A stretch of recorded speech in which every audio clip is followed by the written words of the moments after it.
السلام علیکم ناظرین، میں ہوں آصف شیٹ. میرے ساتھ ہیں میر خدا بخش مری صاحب جو کہ minister for mines and minerals Sindh ہیں. یہ وہ منسٹر ہیں پاکستان کے جنہوں نے اس سے پہلے اس منسٹری کو نہ کوئی جانتا تھا. انہوں نے انٹروڈیوس کروایا کہ یہ بھی کوئی منسٹری ہوتی ہے.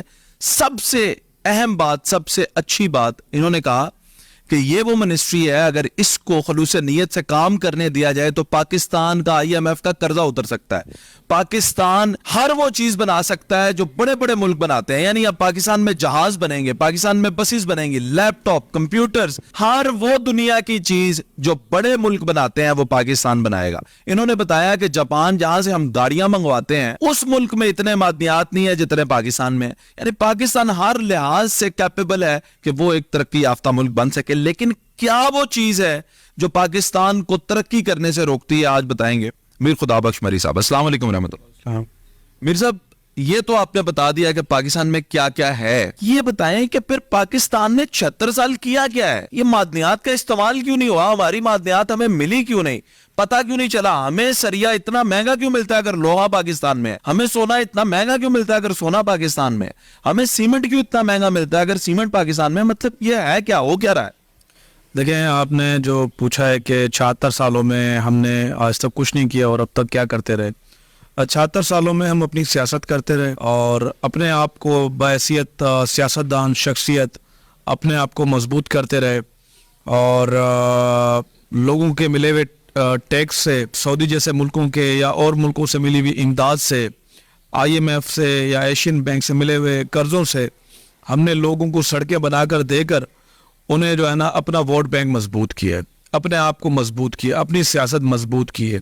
پیسہ جنریٹ کرنے کی صلاحیت ہمارے سیاستدانوں میں نہیں. آپ کہتے ہیں کہ پاکستان یہ بنا لے گا، وہ بنا لے گا، یہ کیسے ممکن ہو سکتا ہے؟ اس کے لیے تو شاید بہت بڑی بڑی کمپنیز اور وہ بڑی فیکٹریز چاہیے ہوں گی، اور پاکستان تو ہر چیز جو ہم تو ٹماٹر تک باہر سے منگا لیتے ہیں حضور.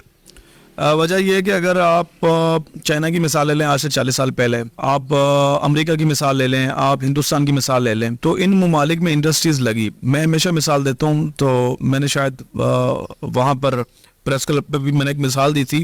میں نے کہا ایک خاتون جو ہے کچن کے اندر اگر چائے بناتی ہے، اگر کوئی ہانڈی بناتی ہے، کوئی بریانی بھی بناتی ہے، تو اسے نا مطلب وہ آئٹمس کی ضرورت پڑتی ہے، وہ چیزوں کی ضرورت پڑتی ہے، مسالوں کی ضرورت پڑتی ہے. اگر وہ موجود ہوں گے تو وہ کچھ بنا پائے گی. اگر وہ کوئی آئٹمس وہاں نہ ہوں تو وہ کچھ نہیں بنا سکتی. پورا کچن آپ خالی کر دیں تو وہ چائے تو کیا ایک کہوا بھی نہیں بنا سکتی. آپ کو اشیاء چاہیے ہوں گے اسی لیے. تو وہ فیکٹریز انہوں نے جو جاپان میں، چائنا نے سب نے لگائی ہے، تو وہاں پر وہ صرف بلڈنگ ہے. جو انڈسٹریز ہیں، وہ جو فیکٹریز ہیں وہ بلڈنگ ہے، اس کے اندر وہ را پڑا ہوتا ہے، اس را سے یہ ساری چیزیں بنتی، وہ منرل پڑا ہوتا ہے. آپ بیسکلی اگر جا کے دیکھیں گے امریکہ میں یا اور ممالک میں جو انہوں نے اپنی شروعات کی، تو وہ سارا منرل پڑا ہوتا ہے اور منرل سے وہ ساری چیزیں بنائی. تو یہ ممکن ہے ہمارے ملک میں بھی ہم بنا سکتے ہیں. آج سے 40 سال پہلے چائنا کے حالات ہم سے بدتر تھے. ہماری طرح جس طرح ہم ایکسپورٹ کر رہے ہیں رو، اسی طرح ہندوستان کر رہا تھا. ہندوستان نے آج سے 30 سال پہلے بینڈ لگا دیا، پابندی لگا دی کہ اب ہماری معدنیات جا نہیں سکتی، کیونکہ معدنیات کو آپ کوڑی کے بھاؤ بیچ کے اور وہی اس سے بننے والی پروڈکٹ دوبارہ اپنے ملک میں امپورٹ کرتے کئی گنا زیادہ. مثال کے طور پہ آپ نے ایکسپورٹ 5 روپے کی اور امپورٹ آپ نے 1000 روپے کی. آپ بتائیں اس سے ایک تو نقصان امپورٹ کا، آپ کا ایکسپورٹ کا نقصان آپ کو ہو گیا، امپورٹ آپ کے اوپر زیادہ پڑا، اور جو آپ کی جابس کریٹ ہونی تھی وہ بھی نہیں ہوئی، جو آپ نے کہا ڈیولپمنٹ کا کام ہونا تھا وہ بھی نہیں ہوا، اور ہماری سیاست اس سے چل. میر صاحب، پاکستان میں ہے کون کون سے معدنیات؟ ویسے مجھے تو نمک کا ہی پتا ہے اور گیس کا. دیکھیں بہت سارے، دیکھیں میں آج کی نوجوان جو نسل ہے نا اس کو سمجھانے کے لیے صرف میں ایک بار بتا دوں، ان کو شاید اس بات سے سمجھ آئے گی. آپ کے ہاتھ میں جو موبائل ہے، لیپ ٹاپ ہے، سب سے بڑی چیز نیٹ، جس سے آپ نیٹ چلاتے دنیا میں، مطلب سارا منرل موجود ہے آپ کا، جس سے آپ گاڑیاں بنا سکیں، موبائل بنا سکتے ہیں، لیپ ٹاپ بنا سکتے ہیں. مطلب گرینائٹ ہے، آپ کا لیتھیم ہے، آپ کا نکل ہے، آپ کا جو ہے بینٹونائٹ ہے، آپ کا باکسائڈ ہے، آپ کا آئرن اور ہے، آپ کا لائم اسٹون ہے، آپ کا قلعے، آپ کا شیل قلعے، آپ کا چائنا ہے، آپ کا فلو ارتھ ہے. بہت سارے منرلز موجود ہیں پاکستان میں ہیں. اور میں صرف نوجوانوں کو یہ مثال دینا چاہوں گا کہ جو دنیا نے جو آپ کے پاس نیٹ پہنچا، آپ نے کبھی یہ سوچا آپ نے جا کے پیکج کروا لیا، آپ نے وائی فائی کی ڈبی لے لی، آپ نے نیٹ چلا لیا، آپ نے گھر میں وائی فائی کی کیبل لگوا لی، کبھی سوچا یہ بنتا ہے؟ سب سے جدید ابھی تک کی وہ نیٹ ہی ہے. وہ بھائی بنتا کیسا ہے؟ وہ بنتا ہے 2 چیزوں سے. ایک ہے نکل، وہ بھی مادری یہاں سے، ایک ہے سلیقہ، اور دونوں آپ کے پاس موجود پاکستان میں؟ پاکستان میں یعنی پاکستان نیٹ بھی بنا بنا سکتا تو کہاں سے خرید رہے ہیں حضور، اور اتنا مہنگا، ہے. اور وہ بھی چلتا ہی نہیں ہے. وہ بھی چلتا نہیں ہے. میں یہی آپ سے بتا رہا ہوں کہ ہم نے اپنی سیاست مضبوط کی ہے، اور کیونکہ یہ شارٹ کٹ ہے. دیکھیں مجھے اگر آپ کو خوش کرنا ہے نا، میں کہوں گا یار آصف صاحب نے میری بات مانی یا اس فلان بندے نے میری بات مانی ہے، تو میں 4 جگہوں سے، کیونکہ آصف صاحب نے مجھے 4 ووٹ دینے، میں نے قرضہ لے کے آصف صاحب کی گٹر نالی بنا دینی ہے بس. تو آپ جس مشن پہ ہیں، مجھے لگتا ہے کہ آپ کا کہنے کا مطلب یہ ہے کہ آپ پاکستان کو پیسہ کما کے دے سکتے ہیں، بنا کے.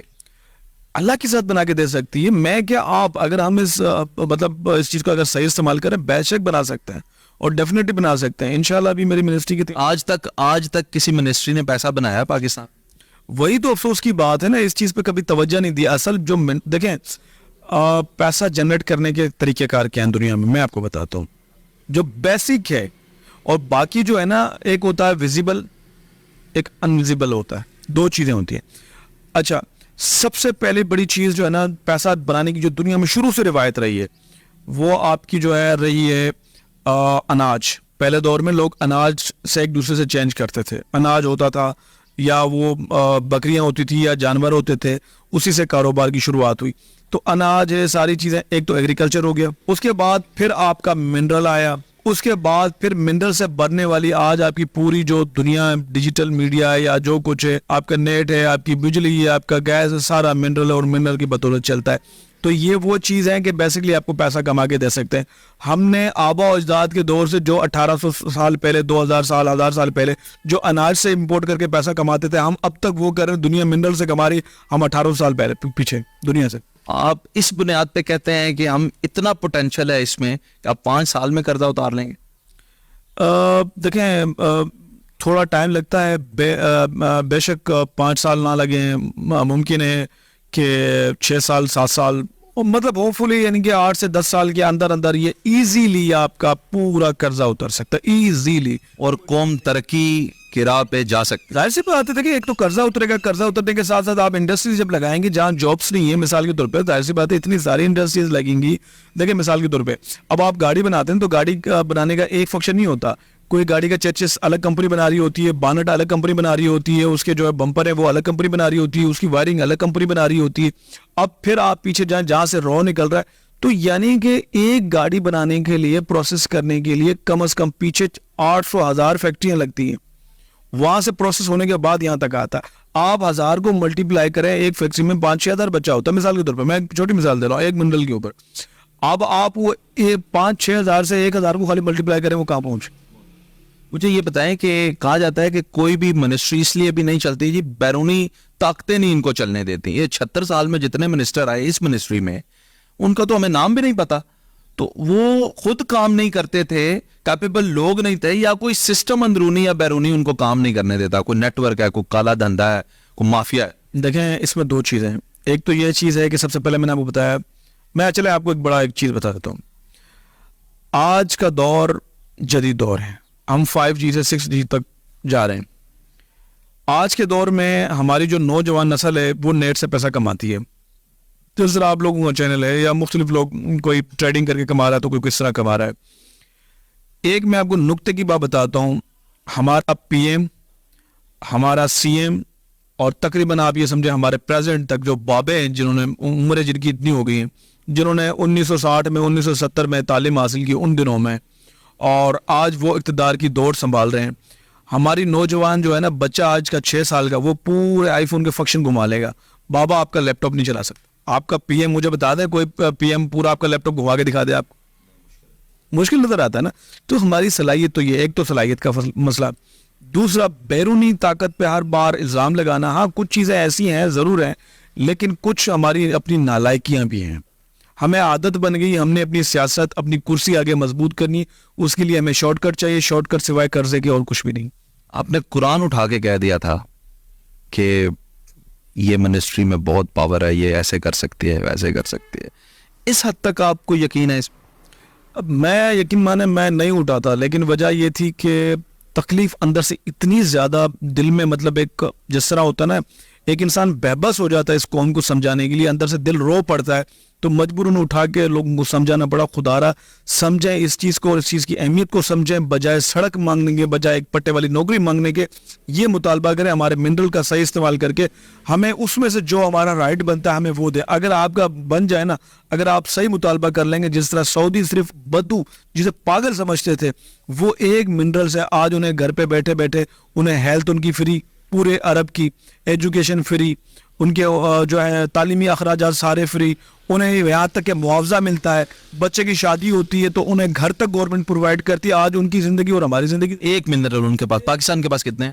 ہمارے پاس 92 سے زیادہ اس وقت جو دریافت ہو چکی ہیں. وہ ایک منرل ہے سعودی عربیہ کے پاس, اور عرب کو دیکھیں 92 منرل لے کر بھی ہم ان سے مانگتے ہیں. ہم ان سے مانگتے ہیں تو یہ سر شرم کی بات, بہت زیادہ شرم کی بات ہے. شرم تو کیا, میں کہتا ہوں کلیجہ پھٹتا ہے. ہماری نوجوان جو نسل ہے, میں صرف ان سے یہ کہنا چاہوں گا کہ آپ نے اگر بی ایس سی کی ڈگری حاصل کی, اگر آپ نے ماسٹر کی, اگر آپ نے پی ایچ ڈی کی نا, سڑکوں پہ نکلنے کے لیے نا, تو پھر آپ کو سڑکیں یہ ڈگریاں استعمال نہیں کی, تعلیم حاصل نہیں کرنی چاہیے تھی. پھر تو آپ کو, اگر آپ کو سڑکوں پہ نکلنا تھا, اگر آپ کو سڑکوں پہ نکلنا ہے تو اپنے آبا و اجداد کی قبروں کو بچائیں اور اپنے آنے والے مستقبل کے اپنا جو اپنی آپ کی جو نسلیں ہیں ان کو آپ بچائیں. بجائے عمران خان کی سیاست کے, بجائے میاں صاحب کی سیاست کے, بجائے زرداری صاحب کی سیاست کے, بجائے مولانا کی سیاست کے, انہوں نے آپ کی بلبوتے پہ قدم رکھ کے آج وہ تناور درخت پارٹیاں بن گئی ہیں, اور آج انہوں نے اپنے آبا و اجداد سے لے کے اپنی نسلوں کے سیاست حوالے کر دینی ہے. آپ نے وہی سڑکوں پہ رہنا. معلومات کے مطابق جناب یہ پتا چلا ہے کہ سعودی عربیہ کے پاس ایک منرل ہے, اور وہ ملک دیکھیں ایک منرل کے سر پہ کہاں پہنچ چکا ہے. ہمارے پاس 92 منرل ہیں, اور ہمیں ان کا نام بھی نہیں پتا کہ ہمارے پاس کیا کیا ہے, کیونکہ یہ اہل اقتدار نے ضروری نہیں سمجھا کہ عام عوام کو پتا ہو کہ ہمارے پاس کیا ہے. اور اگر عام عوام کو پتا چل جائے گا تو وہ پوچھیں گے, وہ سوال کریں گے کہ ہمارے اس منرل کے ساتھ آپ نے کیا کیا, ہمیں اس منرل سے کیا فائدہ ملا. جیسے سوئی گیس میں سوئی والے پوچھتے ہیں کہ ہمیں گیس کیوں نہیں ملی. تو یہ وہی بات ہے کہ یہ منرلز کا اگر صحیح استعمال ہو جائے اور پاکستان کے اندر فیکٹریاں لگیں اور پاکستان پروڈکشن کرے, تو پھر پاکستانیوں کو فائدہ حاصل ہوگا, پاکستانی ترقی کریں گے, اور اس سے ہماری نسلیں سنور سکتی ہیں. میر خدابخش مری ایک بہت بڑا انقلاب ہے, ایک کنٹریبیوشن ہے. یہ میں آپ کو آج کہہ رہا ہوں, آج سے چند روز بعد ان کی یہ منسٹری کا جو ٹینیور ہے وہ ختم ہو جائے گا. نہ جانے اس وقت یہ آپ کو سر عام نظر آئیں گے یا سچ بولنے پہ ان کی بھی زبان بند کرنے کی کوشش کی جائے گی. لیکن یہ میں بتا رہا ہوں جو معلومات ان کے پاس ہیں, یہ انقلاب ہے, اور بہت جلدی آپ کو میری یہ بات سچ ثابت ہوتی ہوئی نظر آئے گی. میر خدابخش مری لیکن انقلاب کے طور پہ سامنے آئے.